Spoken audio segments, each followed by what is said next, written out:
চারিগ্রাম মানবিক কল্যাণ সংঘের পক্ষ থেকে আজকে ইফতারি বিতরণ বিতরণ অনুষ্ঠানে উপস্থিত আছেন আমাদের মাস্টার সাহেব আছেন, শামসুল ভাই আছেন, ছোট ভাই মামুন আছেন এবং উপদেষ্টা আল্লাহ হোসেন বুদ্দার আছেন, বড় ভাই মজদুর ভাই আছেন এবং রফিক ভাই আছেন, সভাপতি আছেন, সেক্রেটারি আমার বন্ধু আমিনুল শাহ আছেন। তো আসলে আমরা সংগঠনে 10 জন লোক, সংগঠনের উদ্দেশ্য হলো 10 জন লোক যদি আমরা 1 টাকা করে দিই তাহলে 10 টাকা হয়। এই 10টা টাকা যদি আমরা 1 টাকা করে সংগ্রহ করে একজনকে দিয়ে একজন মানুষ চলতে পারবো স্বাভাবিক। তো এই জন্য এই সংগঠন করা। তো আমার একটা আশা হলো আমি আজকে চারিগ্রামে ভালো খাইলাম, ভালো পড়লাম, আমার এলাকার মানুষ, আমার পাশের বাড়ির মানুষ না খেয়ে থাকতো, এটার হিসাব তো আমাকে দিতে হবে, এটার হিসাব তো আমাকেই দিতে হবে। আমি পেট ভরে খাইলাম, আমার পাশের বাড়ির লোক না খেয়ে থাকলো, আজকে আমার মা নাই, এখানে অনেক আমার মায়ের সমতুল্য আছে। তো আসলে আজকে মায়ের হারাই ফেলছি, কিন্তু সবাই আমার মা।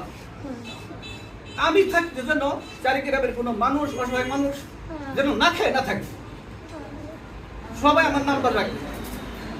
যার বাড়িতে চাউল নাই আমাকে জানাবেন, আমি না খেয়ে আপনাদের দিব। 1 কেজি চাউল থাকলে আমি আধা কেজি আপনাদের দিব, ভাগ করে খাবো। 1 মুঠ চাউল থাকলে আধা মুঠ আপনারা দিব, আমি খাবো আধা মুঠ। দেখবেন কত শান্তি, কত তৃপ্তি মিঠে। আমরা চারিগ্রামবাসী,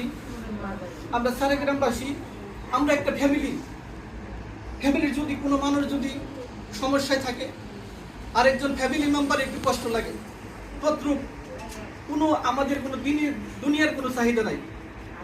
বর্তমানে নামাজ পূজা করে জান্নাতের আশা করা যায় না। এই ভালো কাজের উদ্দেশ্য যদি আমরা ভালো কাজের উদ্দেশ্য করে যদি একটু আল্লাহর কাছে পছন্দ হয়ে যায়, এটা আমাদের নাজাতের জন্য যথেষ্ট হবে। এই জন্য দেশ ও বিদেশ থেকে যারা আমাদের সহযোগিতা করছে তাদের জন্য দোয়া করবেন মন থেকে। এভাবে যেন আপনাদের সাথে সবসময় থাকতে পারে,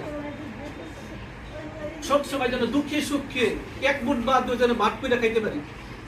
আল্লাহ তাআলা যেন আমাদের সবাইকে সুস্বাস্থ্য কামনা করে। এই যে সকল সাথীদের জন্য দোয়া করবেন, আপনাদের জন্য আমি দোয়া করি, আপনারা যেন সকলেই সুস্বাস্থ্যভাবে ভালোভাবে রোজা করতে পারেন, ভালোভাবে চলতে পারেন। আল্লাহ তাআলা এই তৌফিক দান করুন। সবাই ভালো থাকবেন। আসসালামু আলাইকুম ওয়া রাহমাতুল্লাহ।